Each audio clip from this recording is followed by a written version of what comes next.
अगर मैं आपसे कहूं कि भारत, पाकिस्तान, नेपाल और बांग्लादेश से भी भुखमरी के मामले में बेहद खस्ता हालत रखता है, सुनकर चौंक गए ना आप। लेकिन जो हंगर रिपोर्ट 2023 की आई है, वो कुछ ऐसी ही कहानी बयां कर रही है।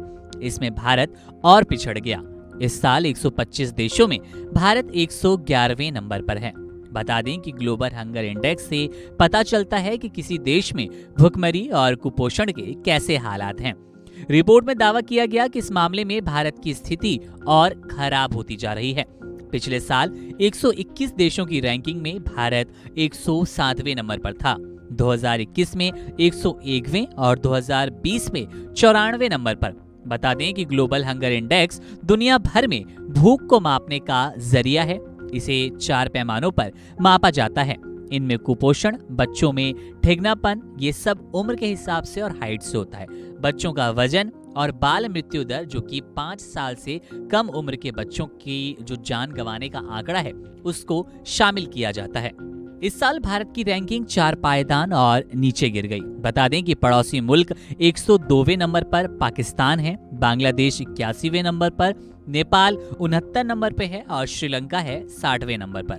भारत की रैंकिंग में आखिर ये गिरावट हो क्यों रही है? ग्लोबल हंगर इंडेक्स को मापने का तरीका क्या है? बांग्लादेश और पाकिस्तान जैसे देश भारत से आगे क्यों हैं? आपको बता दें, इस ग्लोबल हंगर इंडेक्स पर भारत सरकार ने आपत्ति जताई है। वो इस तरह के आंकड़ों को मानने को तैयार नहीं है। ग्लोबल हंगर इंडेक्स दुनिया भर में भूख को मापने का जरिया है। बताया जैसे कि हमने आपको 4 पैमानों पर इसे मापा जाता है। हंगर इंडेक्स का कुल स्कोर 100 पॉइंट्स का होता है। इसके आधार पर किसी देश में भूख की गंभीरता का पता लगाया जाता है। अगर देश का स्कोर 0 है तो वहां स्थिति अच्छी है, लेकिन अगर किसी देश का स्कोर 100 है तो वहां स्थिति बेहद खराब है। भारत का स्कोर 28.7 है, उसे गंभीर स्थिति में रखा गया। पाकिस्तान का स्कोर 26.6 है और वो भी गंभीर स्थिति में है। बांग्लादेश का स्कोर 19.0 है और नेपाल का स्कोर 15.0, श्रीलंका 13.3 स्कोर के साथ है। अब भारत पिछड़ा कैसे? ग्लोबल हंगर इंडेक्स की रिपोर्ट में बताया गया कि भारत में बच्चों में वेस्टिंग रेट दुनिया भर में सबसे ज्यादा है, यानी यहाँ के बच्चों का वजन उनकी हाइट के हिसाब से कम है। भारतीय बच्चों में वेस्टिंग रेट 18.7% है, जबकि 35.5 बच्चे अपनी उम्र के हिसाब से कम हाइट के हैं।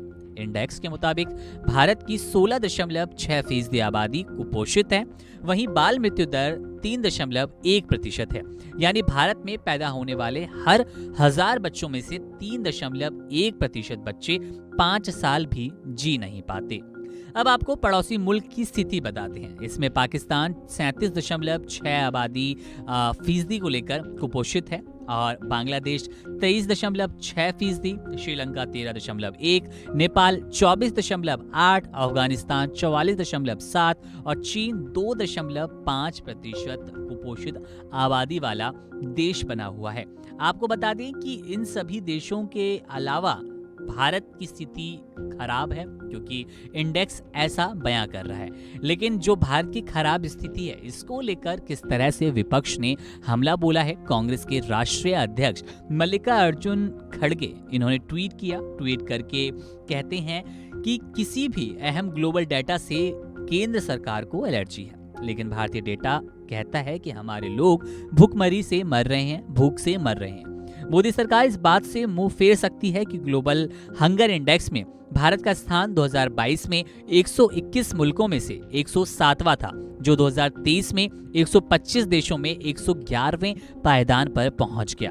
उन्होंने सवाल उठाते हुए कहा कि क्या ये सच नहीं है कि 5 वर्ष से कम उम्र के 35.5% बच्चे तुलनात्मक रूप से छोटे कद के हैं। इसका मतलब साफ है कि आयु बढ़ने के साथ साथ उनकी लंबाई नहीं बढ़ी। क्या ये सच नहीं है कि भारत में 19.3% बच्चे कमजोर है? सीधे तौर पर जहां एक और भारत, पाकिस्तान, बांग्लादेश और नेपाल इन देशों से खुद को पिछड़ा पा रहा है इस इंडेक्स में, केंद्र सरकार इस ग्लोबल हंगर इंडेक्स को मानने से इनकार कर रही है, तो विपक्ष अपनी राजनीति चमका रहा है। उनका सारा वार केंद्र सरकार पर शुरू हो गया है।